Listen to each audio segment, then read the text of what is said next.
Good evening. In this PowerPoint video, I will address the formalities of the ASL program. Four key things I want my colleagues to take away from this is how to promote an active environment, how to keep their students mentally stimulated. By mentally stimulating your students and enriching them in an active environment, it will leave no room for boredom, and it will also foster communication in a social setting. Now, just as I do with my students, the PL will gain audience attention. Group activities to keep everyone involved will keep the environment active. Within each group, we will have teams.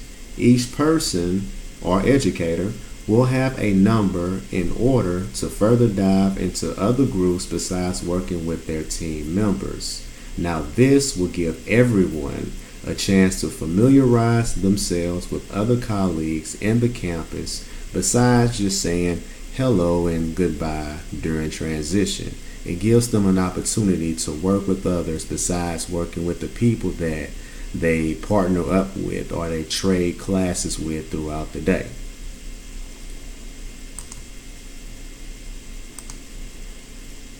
Throughout the training, different things will be presented.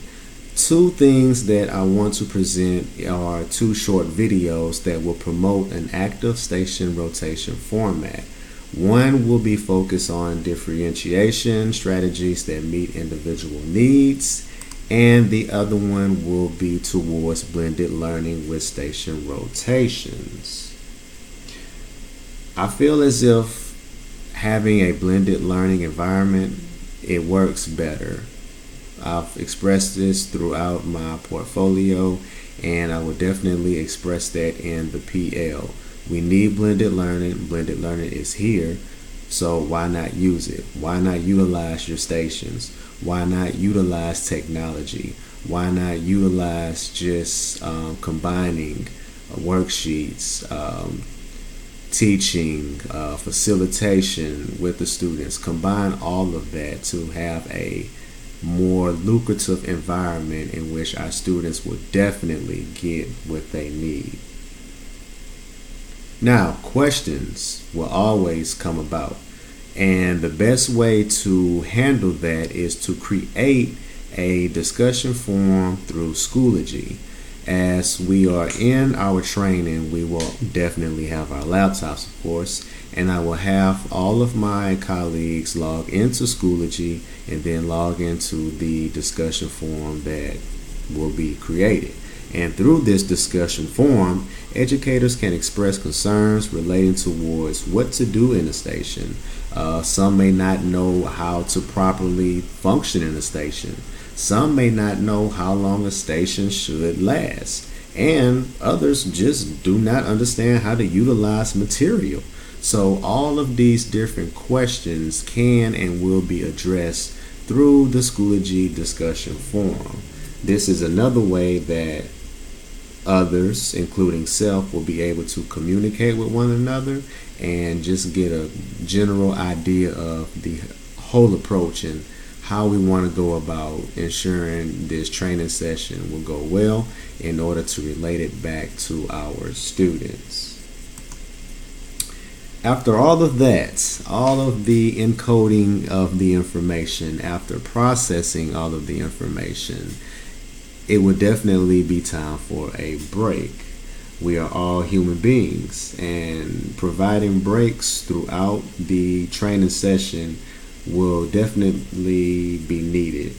Some may have to go and use the restroom, or some can just sit back and chatter amongst one another what they have learned so far and generate some ideas for further group activities and just kind of mentally decompress, but at the same time reboot and get ready for what's to come.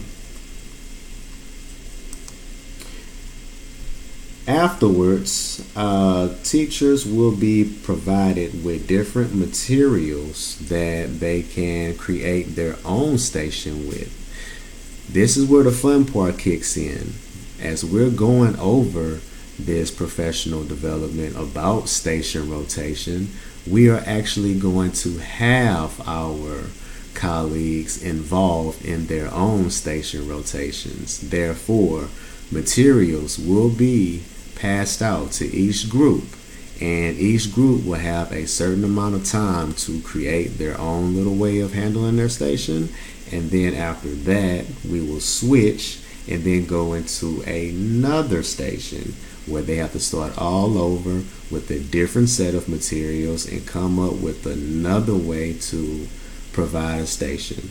And as this is going on, I will walk around and I will have my team members also observe and make sure that everyone is staying on course. If anyone kind of has a little trouble, we will always have someone to try to get them back on track and get them back focused and have them engaged, just as we do every single day with our kids in the classroom. Now, after this is done, I will bring out our other materials, which includes the base 10 blocks. Base 10 blocks is very big right now since we are working on decimals, and I want my colleagues to have a physical touch, not just looking at photos. It works better with kids as well when they get to touch the hundreds blocks, the thousands blocks, the base 10 rods, the units. By them having that feel, that touch, for somehow, some way, it works better. And also incorporating instruction and describing which each shape is, how it breaks down into different numbers, how it relates to change, how it relates to whole numbers. Just so many different variations works better if it's just more of a hands-on approach. Afterwards, we will go into the introduction of our anchor charts. Now, anchor charts is something that is very, very big at my new campus. We've done it at the previous campus, but at this campus, Meadows Elementary is very big on the anchor chart formats. And throughout this, we will illustrate how to utilize the anchor charts and how anchor charts mentally prepare students before embarking into their stations. By them knowing and having an idea of what they are about to do before they do it, I feel like that works better. So once they understand how to compare decimals, how can they compare pennies and dimes to one unit and compare a dime to a rod, once it's time to actually get down to the physical aspect of a station, they will be able to function better. So that is the purpose of an anchor chart, is to introduce a new concept, and then after introduction of that concept, then students will be able to better understand how to operate in each station. Afterwards, we break away from all of the station and then we model in real time. Modeling in real time will create an authentic experience that will create a visual for educators to receive a personalized effect of management in the classroom. As previously expressed, a specialist can model for the class as the instructor observes other colleagues in their room for 10 to 15 minutes max. Now, this will be mentioned in the PL, but it will also be done in real time. They have new teachers, they are new to the campus, and they need to know how to properly facilitate or organize a station. So by having a specialist step in for 10 to 15 minutes, have an activity they can do with their children, and that classroom teacher goes to another room and actually observe a teacher as they are working and preparing their students for stations, it'll work a whole lot better. We can go through all of the training, all of the technicalities behind it, but actually seeing someone that you know in person deliver this instruction in person to their kids and seeing how their children react is a far better experience. So combine anchor charts, combine modeling, combine different units within a station, or plenty of different aspects that will be touched upon in the professional development. Now, after all of that, we get to some more fun. The last thing that I would love to do is to close out my training with a game of Kahoot. Now, having a game of Kahoot with adults, it will be pretty interesting because this will test knowledge and connect prior knowledge, which serves as a decompression stage, yet having a relaxing spin of learning with fellow colleagues.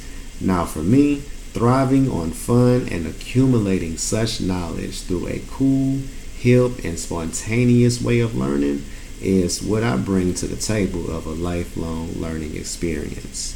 So throughout the entire process of the professional development, I will have all of these different resources that teachers can use.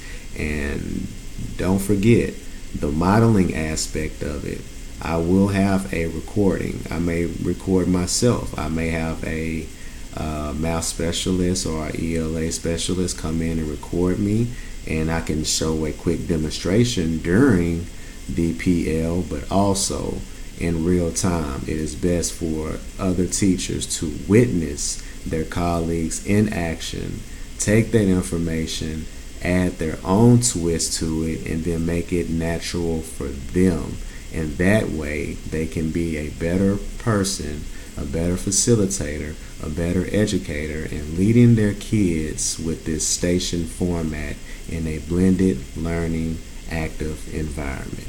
Thank you for your time, and until next time, see you later.